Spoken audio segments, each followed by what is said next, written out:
Live from Las Vegas, Nevada. You're watching Shaking It Up with the Sharks. Starring Johnny Richardson and Katie Meadows. Welcome back, everyone, to Shaking It Up with the Sharks. We got an amazing night coming up. We have Markus Miller in the house, everybody. He came out here originally from Missouri, branding specialist. He's got some major information to drop on you, and you're going to love it tonight. Markus, thanks for coming on, my friend. Thanks for allowing me to be here. I watched the episodes. I watched the podcast. You rocking and rolling out here, brother. Thank you. Just trying to keep up with you, man. Just trying to keep up with you. You doing it. There you go. Thanks. I appreciate that. Well, it gives us the privilege of having individuals like yourself on. I think I'm the one that should be really grateful because having somebody like yourself and your professionalism and what you've been doing out there for big companies, we'll get into a little bit, like Keller Williams, for example, and an amazing background. So it's just awesome to spend some time with you. Name dropping already? Yeah, there you go. Got to put it in there a little bit. Put it in. So tell us a little bit. You've been out here in Vegas for 15 years. Yeah. So where'd you move from? Where'd you grow up? I grew up in Kansas City, Missouri, and I was pretting overnight stock at Walmart. I was like, I could do this anywhere. Really? Okay. So when I decided to come to Vegas, I didn't know anybody. It was pretty much I looked up, figured out it was more opportunity here, and I pretty much touched down with everything I own. Very nice. Never visited. Family is still back home. This has to work. Do you still go back home and visit and all that good stuff? I do, but typically, if I go back, like say once every 5 years, it feels like time has stood still. Like really? It's like not much has changed. Now let's go to that. What was it like when you were growing up as a kid? What was that life experience? Well, rough. Was it? I come from a single parent, my mother, a single mom of 5 kids. And we grew up in the inner city, very scarce resources. You know, everybody kind of fended for themselves. And that was kind of my upbringing. You know, I like to tell people Kansas City, Missouri at that time was kind of like we do our best work on First 48. Okay. There you go. There you go. to say it mildly. Yeah. So with that kind of environment, I was like, okay, I got to get out of here because this doesn't necessarily align with where I want to go. Gotcha. So that's when I decided to make the move. A friend told me about Vegas at the time.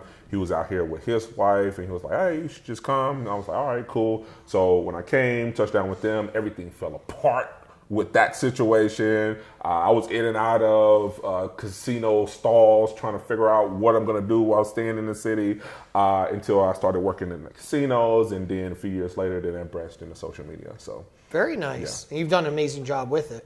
Yeah. I mean, it's always, you know, in our mind, it's always like it's more you can do. Yeah. So, but I do have to kind of remind myself to kind of appreciate the progress you've made. No, well, that's a definition of a cleaner. I don't know if you listen to Tim Grover at all. No. No, so Tim Grover, he trained professional athletes. His specialty is basketball. Okay. So he wrote an amazing book. I've read it a million times. I love it. I get more of it every time. But he talks about a specific definition of people that are called cleaners. Okay. And a cleaner is somebody that's like a Michael Jordan.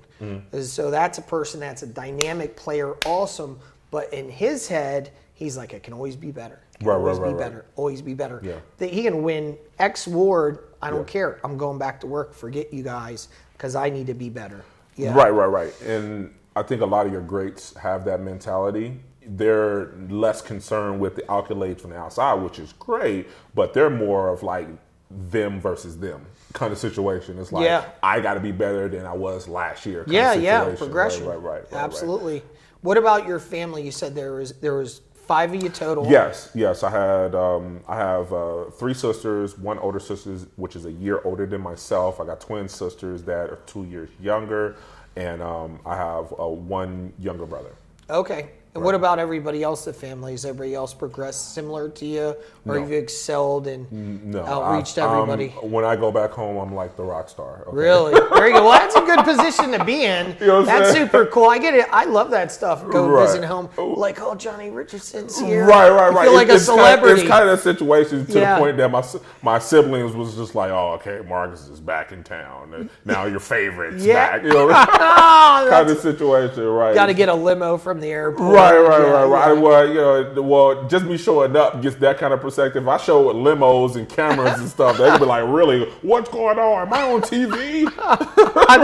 Right. Yeah, so it's been interesting. It's been an interesting journey. Yeah, well, it's definitely a different lifestyle out here in Las Vegas. 100%. Absolutely. I never look back. Yeah, I'm with you. I grew up in New Jersey, a little country town, South Jersey. Yeah. But growing up similar to what you said, just where everything has really just stagnant. There's very few friends I speak to that are on that entrepreneur type mindset. Right. But most other people that are out there, it's go to school, get a job. Right. The traditional method. Yeah, don't think much far past a six-figure range if you can get there. Yeah, that's gold status right there. That's like you made it. Yeah, you're the king. You're doing awesome. Right. Even though it's one of the highest cost of living states in the United States, and then still at six figures, I'm like, man, how do people even do this? This is crazy out here. The six figures is just to get through. Yeah. I'm getting by. I'm happy about that. So is the cost of living in Jersey similar to like New York? Yeah,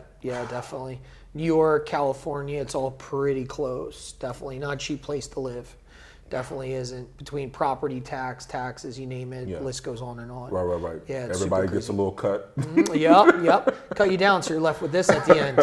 Definitely. Just enough to go right back to work and try to do it all over again. So when you were growing up out there in Missouri, growing up in high school, were you an athlete? Were you in sports? I ran track. Did you? Yeah. What'd you run? 200, 100, the 4x4. The 2x2, relays. How many years? I did that all through high school. Did you? Yeah. I was a wrestler, and then everybody told me I could run fast. You look like a wrestler. Yeah, I get it all the time. I got like the a wrestler. Look. Somebody said, you're fast, you should get into track. I did track for one season. How was I'm it? like, not fast. Was it sprint or was it distance? Same thing, 100, 200. 100, 200? Yep, I was a sprinter, not long, could. It's hard to keep like solid weight running like that, fast distance. Man. Yeah. A lot of those guys are like very skinny guys, like very small. It was no joke. Yeah. It definitely wasn't. I remember my first time running our first meet on the 100. Yeah. And man, when that gun went off, I thought there was like smoke alongside of me. Like these dudes are quick. Fast, yeah. I'm like, I'm not as quick as I thought. Right. In your head, you're fast. Yeah. Like to your friends, you're fast. Yeah. When you get in that arena, it's like, okay, well, fast is something different over here. Definitely. So you're competitive growing up. Did you do really well in track? I did fair. I mean, I won a few times. Yeah. There you go. Yeah, that works. There you go. That works. Did that kind of breed you into like a competitive vibe to always strive for more? A little bit. I think a combination of that upbringing and kind of fighting the odds in general, on top of getting into arenas where you got to kind of prove yourself. So I think that all added together as far as like, okay, I need to find a plan, win, and not really focus too much on everything else. Because I notice a lot of times people would want to do, what I'm doing or what you're doing.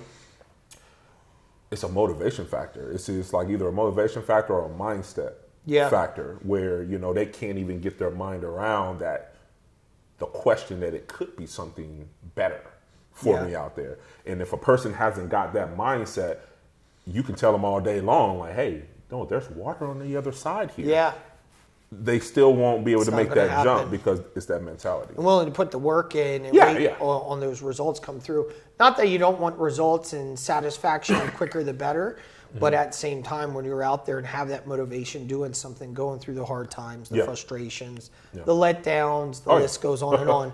Most people, once they get one or two letdowns, are like, oh, this is never going to work. It's not working. Yeah, not working. Just give it up. I'll go back to McDonald's or Walmart or wherever it might be. Because that's easier. Doubtful.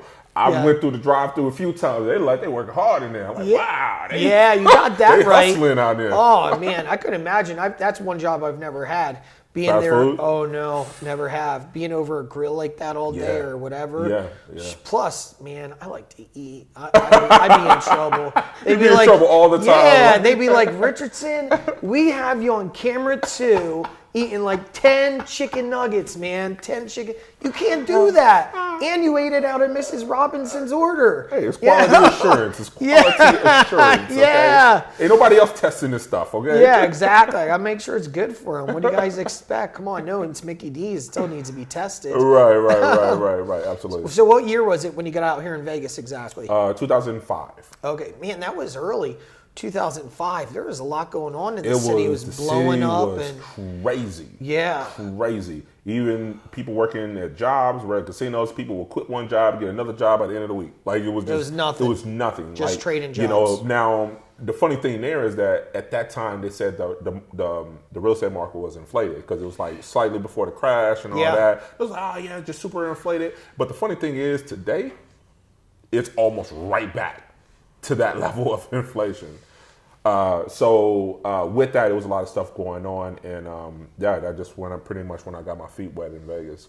Gotcha. Yeah, it's definitely this movement we've had over the last 6 months, year plus. Yeah. COVID adjusted things us into a different market. 100%, right. It definitely did. So no one has a crystal ball. My crystal ball broke. We don't know what's going to happen next week. We always have an idea watching numbers and everything else where it could possibly end up, hopefully. And I really don't think it's going to end up in a 2008, 2009 scenario, but there's always going to be an adjustment. No, it's going to, but it's going to adjust itself. Yeah, we're moving into a different city. Take 2005. What was the biggest casino in 2005 on the Strip? What was the big daddy at the time? It was still Caesar and MGM as the biggest players. You know, Caesar, MGM was just now acquiring a lot of the Wynn properties, and they were just kind of becoming this massive conglomerate. Caesar was doing their thing too, and those people couldn't be stopped. Cosmo had just came up, doing their thing, kind of the independent guy.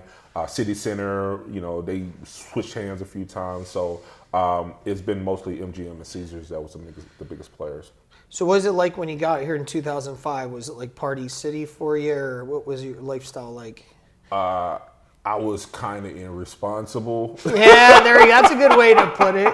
Yeah, I was kind of irresponsible. Did you party your butt off? I mean, coming from a traditional city like Kansas City, Missouri, where everything kind of shuts down at 9 or 10 o'clock, and then you come to a 24-hour town. You got casinos. You can walk in a grocery store at 2 o'clock in the morning. I was just like, oh well, let me just live it up. Let me see what all this life is about. So I did the clubs, the nightlife, day clubs, the 2 years on the Strip, walking the Strip, being a crazy person. I pretty much did all of it. Really? Yeah. Good stuff. What was your wildest night out here in Vegas? Oh wow. It's all right. No kids are watching tonight. You're good. Wildest night in Vegas. Is this a PG? Yeah, show? You're okay. It's this is a good. You're fine. You're good to go. I think I was at Dre's nightclub, and then I had my dick sucked on the floor. Oh my God! Are you serious? Yeah, dead serious. That's out of control. Yeah, that was a good night. Oh man, that's wild. That's super wild. Good for you. There you go. Yeah. That's one for the books. They didn't catch you and kick you out or nothing, huh? Oh, it was too packed. Oh, was it? They're elbow to elbow. Like ain't nobody patrolling the actual dance floor. Really? So by the time they come over, it's already done. We're finished here. We're finished here. I don't know if you want to put that out there. It's a quick man over here. That's all I'm saying. Oh man, but that place there, when I first moved to Vegas, Dre's, when it was Barbary Coast and Bill's. Yeah, it was stuff. It was only after hours. Yeah, it was it totally wasn't different like the Cromwell on the top. It wasn't like that. Yeah, totally. You went there to get just straight up retarded. Well, yeah. And they would only open when all the other closed the club. So 12 o'clock. About 12, 2 o'clock is when they'll start going over there. But I mean, they didn't even play popular music. They didn't play even pop. I think there was rave kind of strange. Because that's how they started out. Right. So when people say Dre's now, they only know that, and I'm like, yo, yeah, Dre's it's a different animal now. It's not even the same Dre's. Yeah.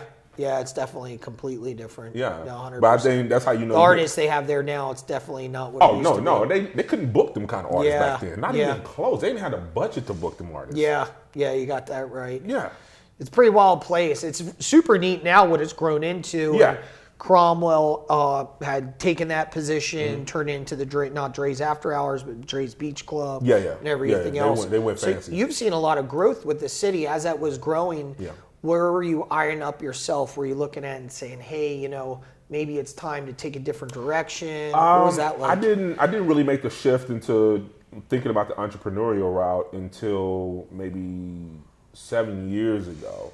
And when I first got to Vegas, everybody told me, oh, you got to make money in Vegas. You got to go to the casinos. So I spent like 10 years just in the casinos. What were you doing for the casinos? I worked in convention setup. So for like Mandalay Bay, the Las Vegas Convention Center, like Microsoft come in and say, hey, we need, a general session for 10,000 people. We'll put all the equipment in the room. We'll staff everything according to plans, set up their food rooms, all of that. So like large scale, 10,000 plus kind of attendees is what we will coordinate for the client. So were you on the front end with the booking side of it? Is that where you ran, or what would you do? No, exactly? I went from actually setting everything to actually managing people setting everything. Okay, gotcha. Yeah.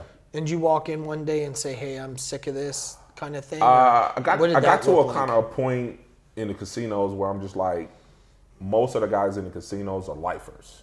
Okay. You know what I'm saying? It's a union job. They get cushy. They get comfortable. They got good benefits. They start there when they're 18 and then they retire there. So I looked at the trajectory of that and I was just like, am I okay with taking this into retirement? And I wasn't. Yeah. And then when I started looking at things and I started talking to some of my executives, the VPs, directors, vice presidents, I was like, okay, maybe that's a route I want to go. But when I talked to them and sat in their offices and kind of go through their story, I talked to one VP, she was like, oh, well, I started at Four Seasons, 6 years over there, went to MGM for another 8 years. Now I'm at Mandalay Bay. I've been here 8 years. So she's like 12 years in just at the managerial level.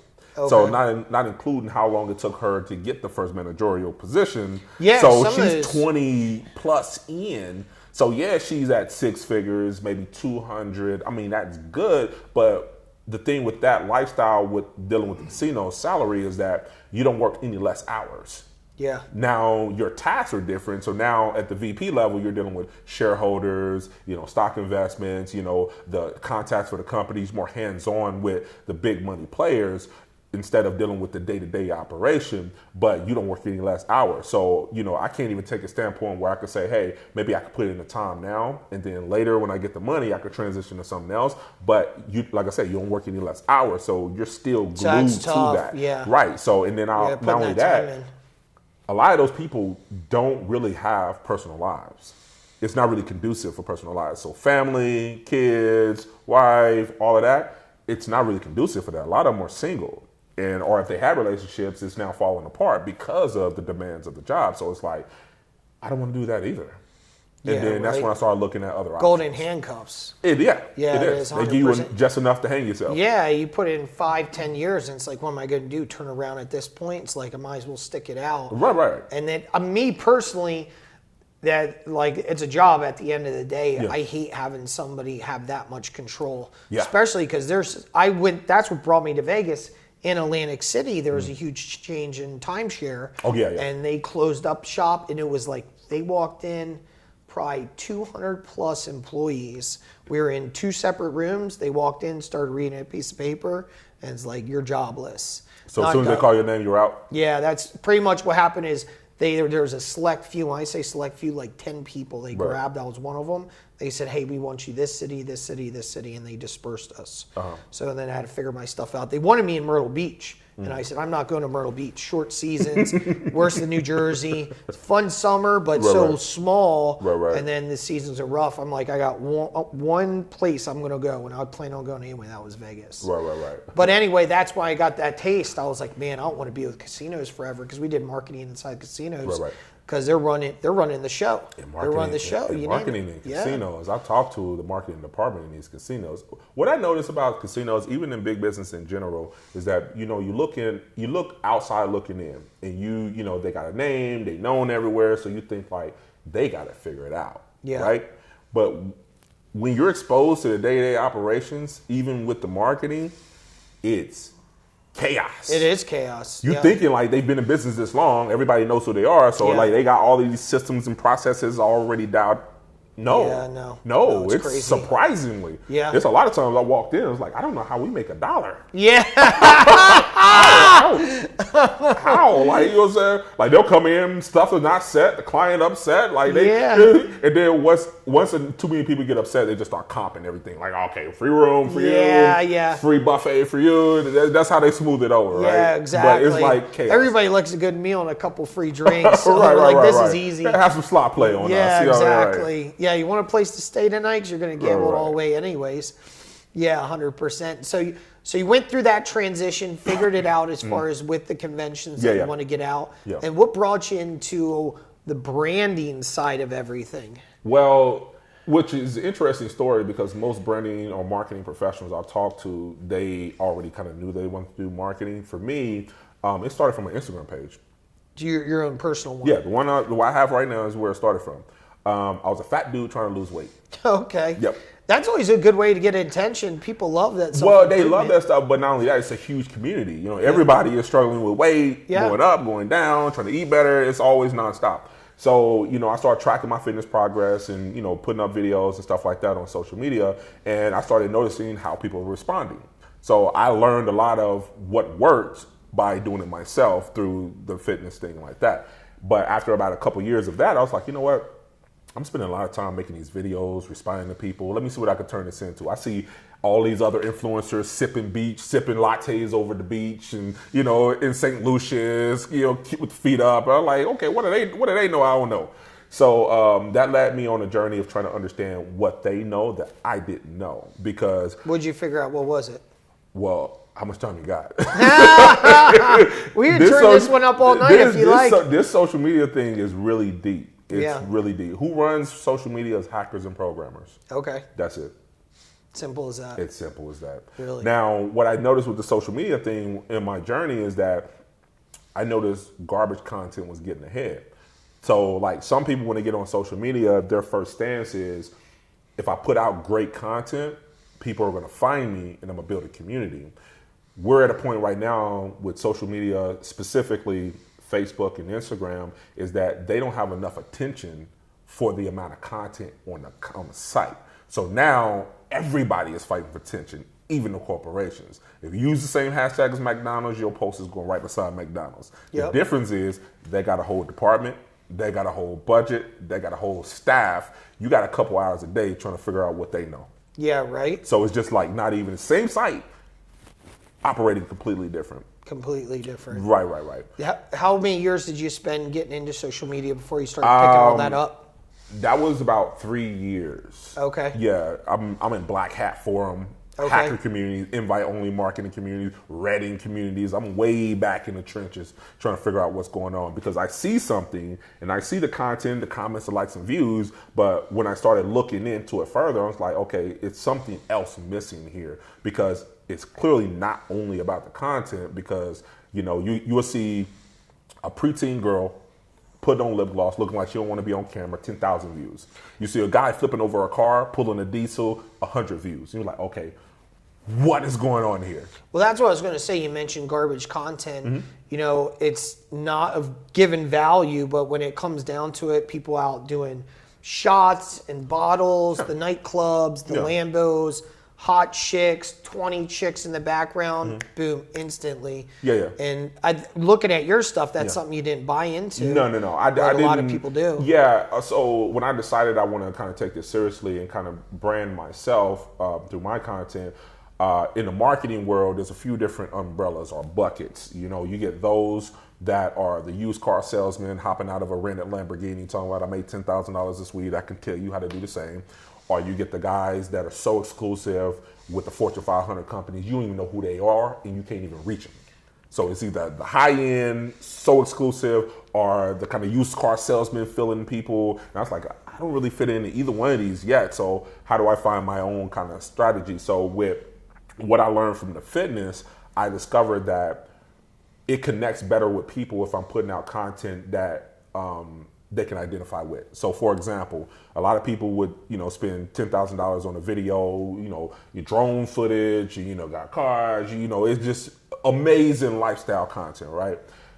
That video probably won't do as well as you just playing with your daughter. Really? Because the connectability, you got to look at who you're targeting. So people don't really come to social media to get sold. Yeah. Millions of dollars of stuff are sold, but course. it's packaged in a way it doesn't feel like an advertising. Yeah. So those people that master that is who win with the content.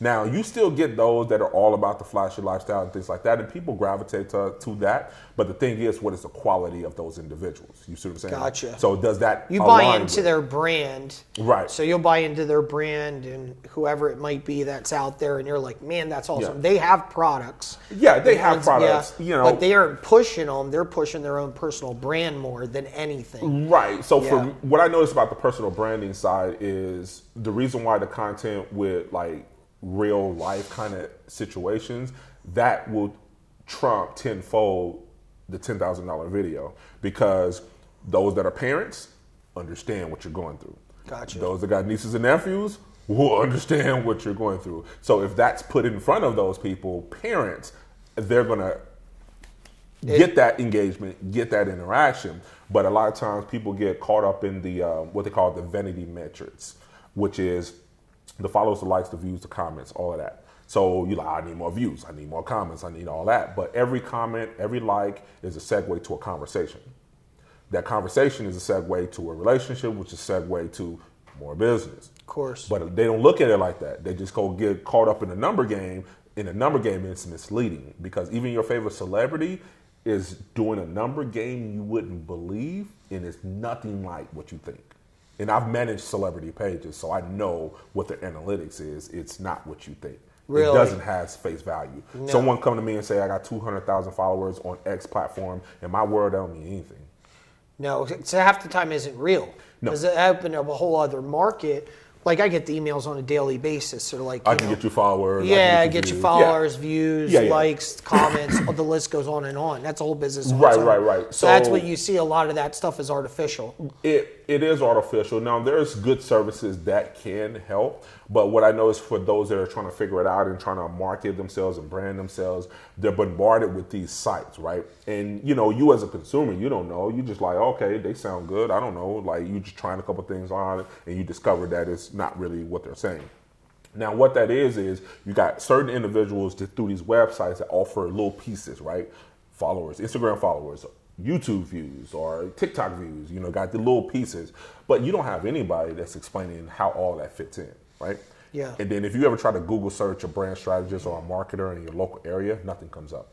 You'll get a marketing company or a marketing firm, but you can't really talk to anybody, right? Gotcha. Even with the social media and the website that are offering these things, you don't talk to anybody. You sign up for the website, you put your login information in, you pay the money, and then you get your followers.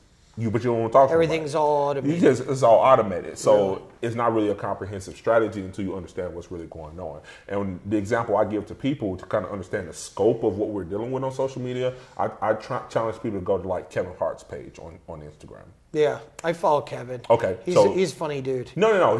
They take social media really seriously. Yeah. Especially his page and his team. Now the thing with that is that right now he's at, I think, at 118, 19 million, right? Okay. You're like, okay, that's a lot of people, but that's Kevin Hart. So you're like, okay, that can kind of make sense. But nobody goes and investigate. I used to spend 15 hours a day on Instagram evaluating how all of this is connecting.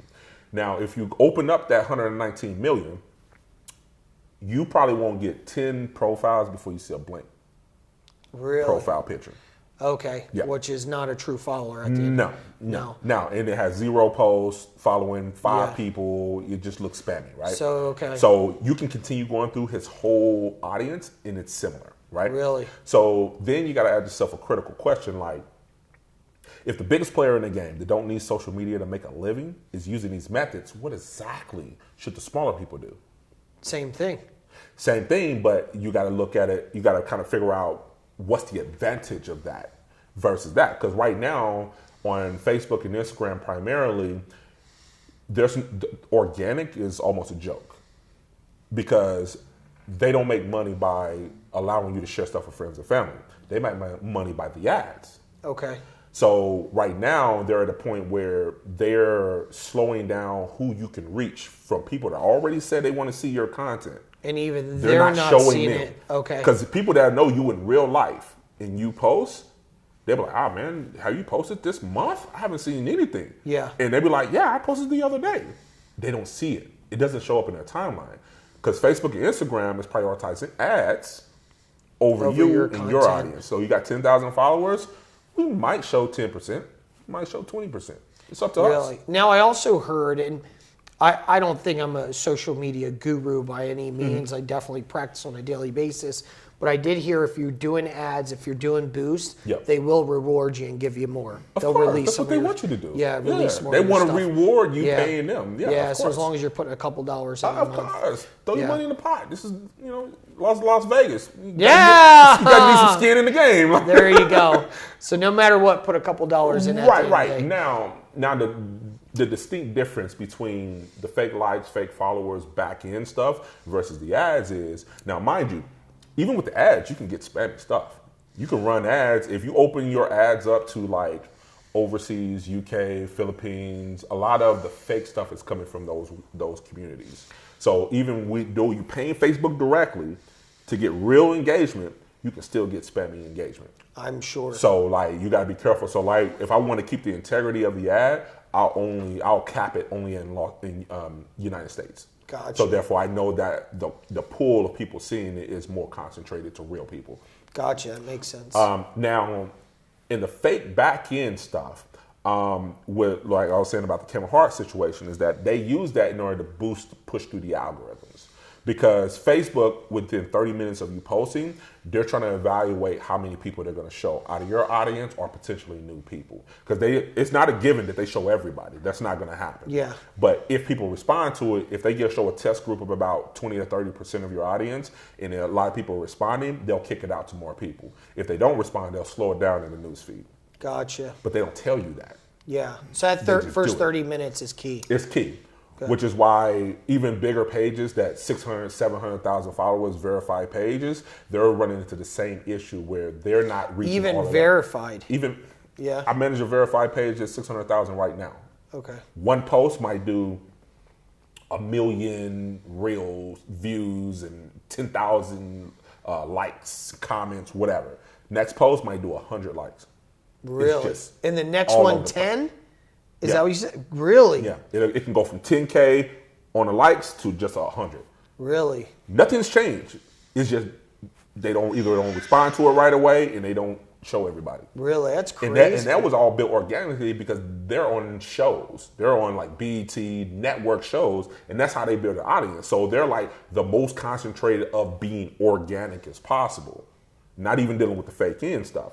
And they're still running into the same issue. So it sounds like, based off what you're saying, because I've heard mixed things. Yeah. As far as, get yourself to 10,000 quick as possible, swipe up features, so on and so forth. Yeah. Then other people have said, don't buy them, because that's going to pull down your engagement because half of them won't be interested in what you like. So my thoughts with that is that, so 10,000 swipe up, okay, that's good. Especially you got products, you need people to see it, things like that. However, right now, building 10,000 followers from, say, 1,000 followers, it's almost impossible.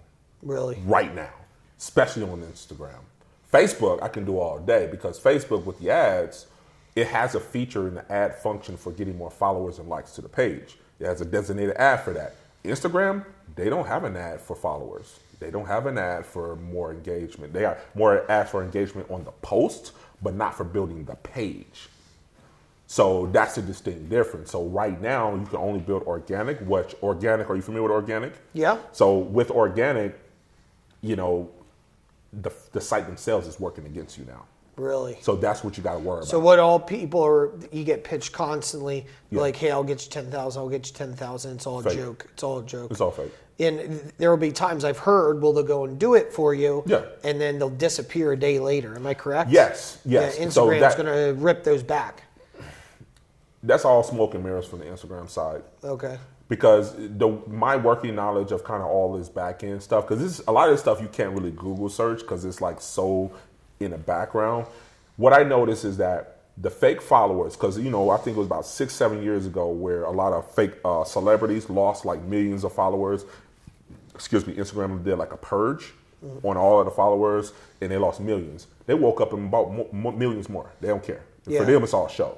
Now, the thing is that how does millions of followers wipe off the site and then millions still exist? Yeah. So if we're looking at it from a wider perspective of the business of Instagram, at Facebook, then okay, you got all of this audience, you got millions of people on here fake, you got millions that are real too. So you as the consumer, you're trying to build your brand, you got to understand the mechanics of how all this is working, because if they still got millions and millions and millions of more people after wiping out millions, how much of this is legitimate? But they'll never ask that question to the public because that affects their shareholders. Gotcha. Because so my speculation of the back end and the ads and all of the front end, basically I feel like the hackers of the back end stuff and Facebook used to be the same. Really? Because Facebook back in the day, before they became super giant conglomerate, they used to have hackathons. Really? Yes, look it up on YouTube. Facebook hackathons. Man, that's crazy. And what it is just to be a bunch of nerds in a room and they write code to do certain things. The like button was an accident.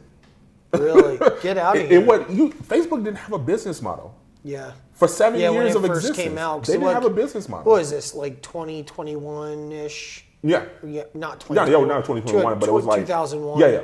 It was way back during the conception before it was before they went public. Yeah. They didn't have a business model. They were just building stuff on a college, Just database. out of community. But most advertisers can't use college data to target promotions for their company, right? So what professor you took English from last semester does not hold much weight with me trying to sell toys. Gotcha. So the data, they have it, but they're not useful data. So what they did is when they figured out they want to go public and figured out that, hey, we need to create a business model for the shareholders to be comfortable, they went and hired the chick that ran the ads from Google, brought her over. She tore it apart and said, hey, you need better data. So all of that stuff that they had with Cambridge Analytica and all of that Congress stuff they got into it with, that's because they had to deal with that third-party mining company to get adequate data in order to make the ads function work. Really? And that's their business model, and they established that right before going public. Okay. Man, they're a monster now. They're a monster. I mean, you can't touch them now. It is what it is. It's all water under the bridge right now. But kind of understanding their history and then the back end, they were probably in it on it together. And when they decided to clean it up and go corporate, they kicked them out. Gotcha. They like, hey, we built this. Can't kick us out. Yes. That's how they could still get back in. Just to tell you how, like a lot of people when they think of the fake followers and all of that, they could think it's just like, the little Instagram model that wants to look more popular than who she is, around the corner, right? It's much bigger than that. It's an industry. So the fake like industry made over $90 million. Oh, I'm sure it did. Yeah, it's like I was saying, it's a whole business on It's a whole business on itself. Yeah. Through these third-party sites and companies and things like that. So that being said is they had their own servers. They got their whole infrastructure of warehouses that's designated just for this. That's insane. That's social media, Yeah, right? that's wild. And if you ever on YouTube and you type in what they call click farms. Okay. So click farms is like warehouses where they have thousands of phones on the walls, all hooked to a mainframe to send out those likes and follows that you want. Really? Yeah. Man, these things sound crazy. That's the world I know. That's so nuts. when people say the followers, likes, and views, like that don't mean nothing because like the best example I give people is The Matrix, right? Yeah. The people in the program thinking that's red reality. pill or blue pill. Right. They thinking which that one you that's can take. reality. Yeah. That's not reality. Yeah. The people that's really running it is eating slops, dodging machines. Yeah, right. They the people that are really running this because they can determine what goes viral and what doesn't. Yeah, just click of a button. Viral. Now you have one-off opportunities where things go viral and it's by chance. Oftentimes, when people go viral, they can't repeat it. They cannot repeat it. They'll go viral one time and it'll be a fluke. It'll be something popular, get the right hashtags, right engagement, and it takes off. They can't remember. And I've tested this, right? Someone's just kind of getting lucky. Right. Now, things that are going viral that are backed by corporations, that's not by chance. No. They have a whole network controlling that. Really? They have thousands of these fake comments, engagements that they can unleash. So it's not even really viral because it's all artificial. Well, here's the game. You push it artificially, it picks up. Okay, gotcha. Right? So it's just for the wave. They're just getting the traction going. Yeah, because just getting the motor started and then it takes over from there. And it takes up and the algorithms catch it and it picks up. But the thing is, from there is that organic, trying to do that just dealing with ads, it's going to be really, really tough. Because ads, it takes 24 hours even for them to approve it half of the time. It's true. And then not even with that, even when you get the ads going, you get a couple likes here, a couple comments here. It's not right away, right? It's not a large wave. So like typically they'll do the back end boost stuff and then throw ads on top of it. Really? It's a whole network. Even your favorite celebrities. Your favorite celebrities are you familiar with engagement groups? No, I'm not. So an engagement group is a network of accounts, primarily on Instagram, where it could be a couple hundred or a couple 100,000 in these groups. Sometimes it's in like Telegram, WhatsApp, and things like that. Or some of them are actually on Instagram itself in the DMs. They have DM groups. Now, with that it's the whole purpose of the group is for people to trade engagement, right? You take your post, you drop it in the group. Everybody in the group likes, comments, interact with that post within that first 30 minutes for you to hurry up and push through the algorithms. Really? This whole back end thing is How do you find these groups? You don't. It's like you don't know they're there if you're not in the network. Yeah, really? Now, so they have them for regular accounts, few hundred, few thousand, whatever, and then they have celebrities have their own. So even all the blue check people have their own separate from the regular people for doing the same thing because they run into the same problem that Facebook is not showing all their people. Really? So they use it on the back end. Man, I had no idea. That's super secretive. It's super secretive. Yeah, get out of here. So even just here, if I go to Instagram, like this is a verified group here, verified blue. So if I click on that, these are people that drop their posts in here. It says comment, like and comment, we'll return engagement. Now if I click on some of these pages, blue check.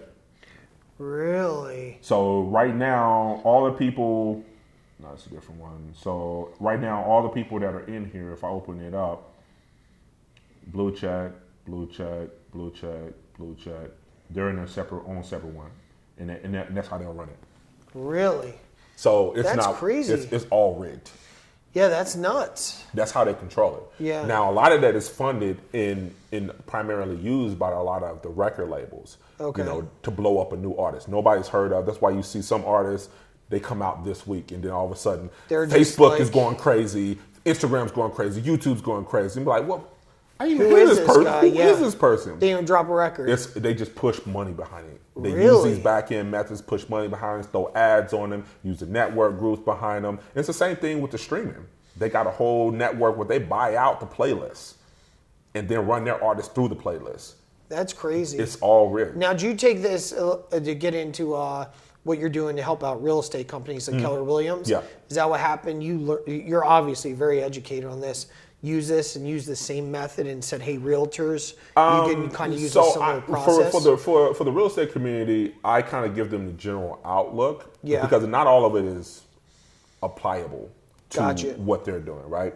It's good to know, but it doesn't apply. So for them, I just focus on the mechanics of the leads because that's primarily what they care about and how to put out branding content that will have a better chance of connecting with an audience. Because what I notice is in the real estate community, they use the just listed, just posted, just in escrow kind of post, right? Yep.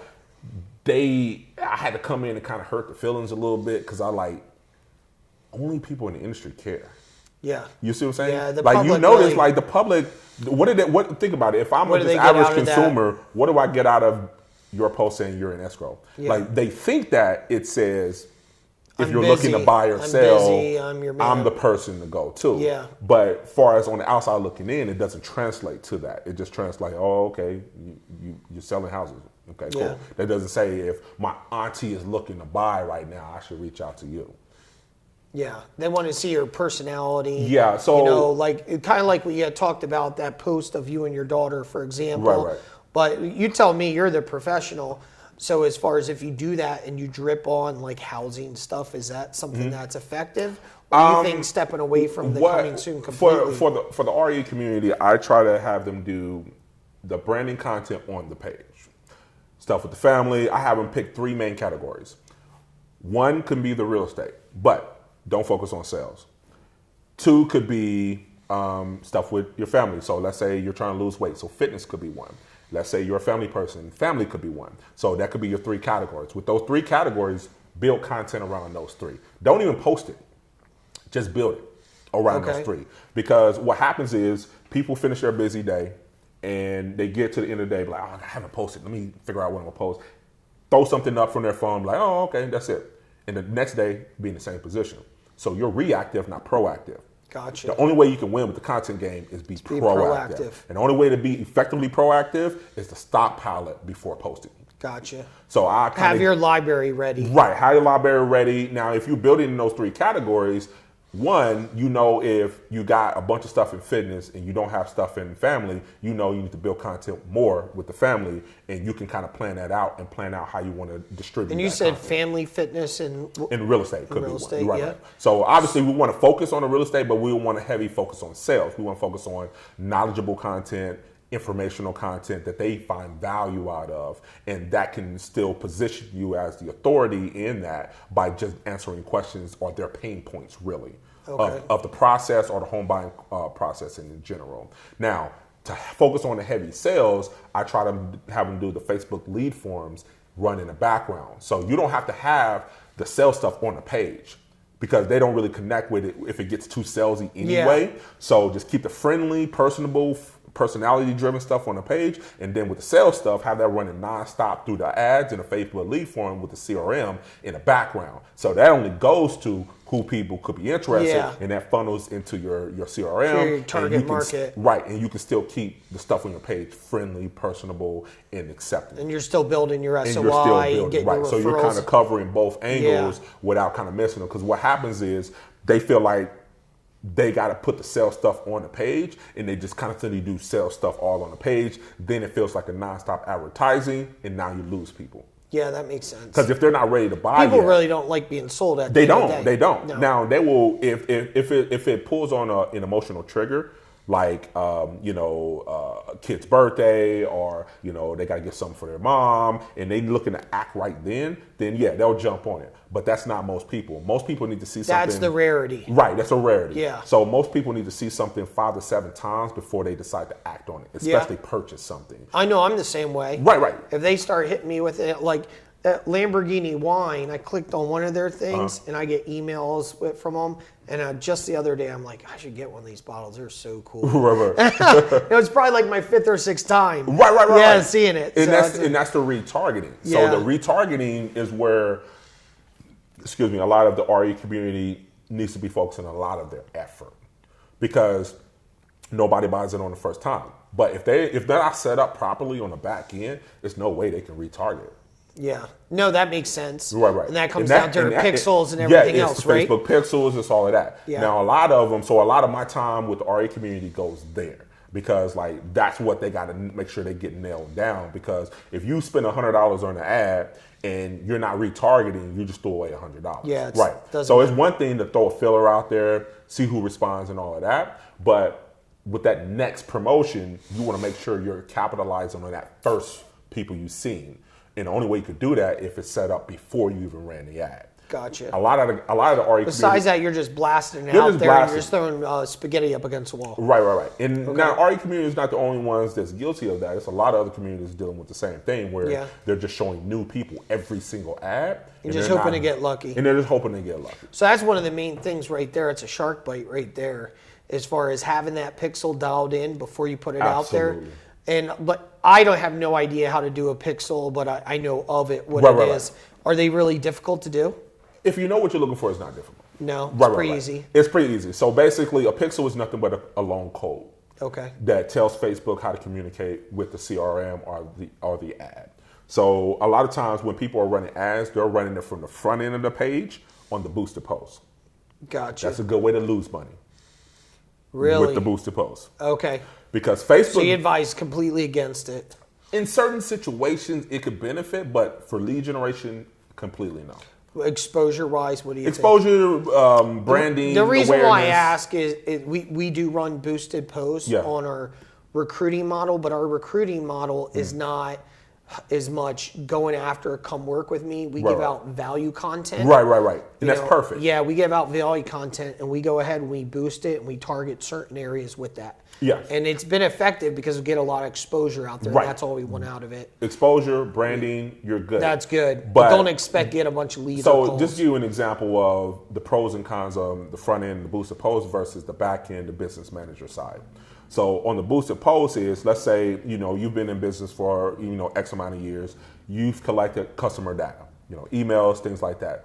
Typically what people do is they take the emails and send out, newsletters, promos, things like that. Nobody checks their emails like they used to. So the open rate is just terrible. So the better use of that is Facebook ads now. Gotcha. On that back end with the business manager, if I got 10,000 emails and people already know who I am, I can upload that directly to Facebook. Yeah, there you go. That makes sense. Make a custom audience, and then send my promotions right to their news feed instead of doing the guessing. So the guessing is the boosted post where interested in this, interested in that. Right. And you got to kind of select what your target points out of what's available to search. Yeah. Versus the custom audience, you run it right to their news feed, and you already know they know who you are. So that means your conversions are going to be much better. And then also at the same time, you could take that audience, and then you could mirror it, and then give me another lookalike audience. Yeah, absolutely. Yeah, there you go. Absolutely.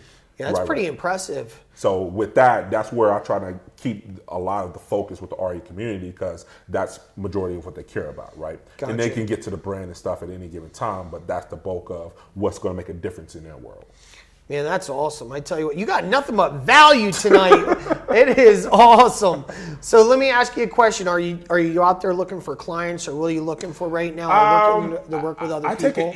I'm taking an interesting approach to marketing, right? Because if you notice on my page, I don't have one video where I say hire me. Mm-hmm. I don't got one video where I say go to my website. No website, no flyers, no business call to cards, actions. Everything, no call to actions. Everything is word of mouth and social media only. My contact information not even listed. Gotcha. So you got to really go out of your way. So for me, I'm taking more branding approach for clientele, because that has allowed me to work with. Because at first when I started, I'm thinking like, okay, any business is good business. Like, oh, let's go. Okay, you. Now you're picking and But choosing. now when I get into that umbrella, I notice I'm doing a lot of grunt work. I'm like, okay, just scheduling stuff, posting this stuff. And after you do a few projects and a couple contracts, you're like, I'm not really liking all of the pieces here. So I rather work with a small amount of notable clients that I can build my brand and they can build their brand, and we can work together, and then I can add value to what they're doing, versus 1,000 individuals just want to pay me a couple dollars here, a couple dollars there, right? Gotcha. So just the best use of my time is keep it more exclusive now. Right. So I'm going more. Let's face it, you have Hollywood, a little bit more elite, especially with. Or the else you clientele. got like everybody that's like just starting out their page. They have 2 followers. Like, hey, right. build this up. That's right. And then not only that, working with certain clients, a lot of it is getting their mind around the type of funding actually required for this, because a lot of them are still approaching social media like it's free. It's free to have an account, but to do it correctly, because you could be using the same platform or the same profile as you was before you started all of this, right? Share stuff with friends and family, you log on, like a couple things, and log off, right? The moment you decide to promote yourself, your brand, your company, same site, works completely different now. What do you think? What would be the investment, a healthy investment, somebody getting involved? What can they expect? What, just cost-wise? Yeah. I would say dedicate a lot of your cost to the content. Okay. Because that starts there. And then from there is the marketing cost. Gotcha. And in the marketing costs, I would say, I mean, a good videographer on the low end, you know, you're expecting 300 to 800 per video, depending on the complexity. If you're doing more than one video, you could probably work out a deal. On dealing with the Facebook ads or promoting and things like that, yeah, I would expect 500 to 800 per month dealing with just marketing. At least, yeah. You know, just to even kind of get your feet wet, right? Feet in there. Right. That's awesome. But a lot of people, when you start talking even that, they're like, I just want to reach people, right? They don't want to put their the mind, money in. they still see are thinking that it's just sharing stuff with friends and family. We're so far removed from that right now. Yeah, it's wild. Everybody's fighting for the same attention. No, it is. Everybody wants it out there and it just gets harder and harder. Yeah. Just like anything in life, you're going to have to put some work in. You're going to have to put some cash in there.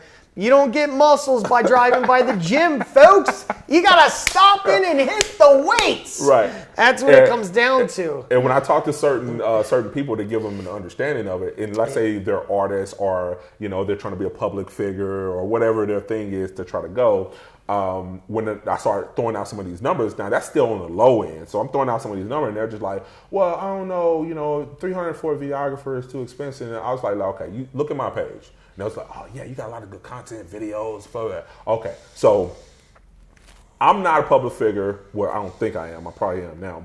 And I'm not an artist, so I'm like, on my page alone, I've spent over $20,000. Yeah, I'm sure. So what should you be doing?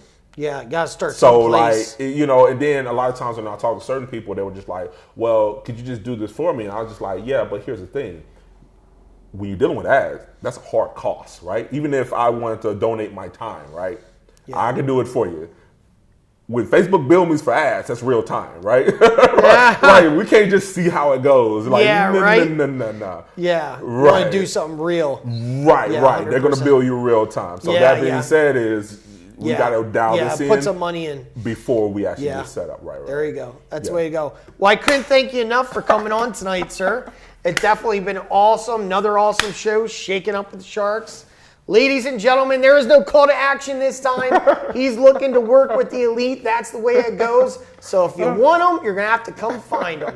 Follow me on IG, Markus at Work. There you go. Rock and roll. You heard it. Great night. We'll see you soon.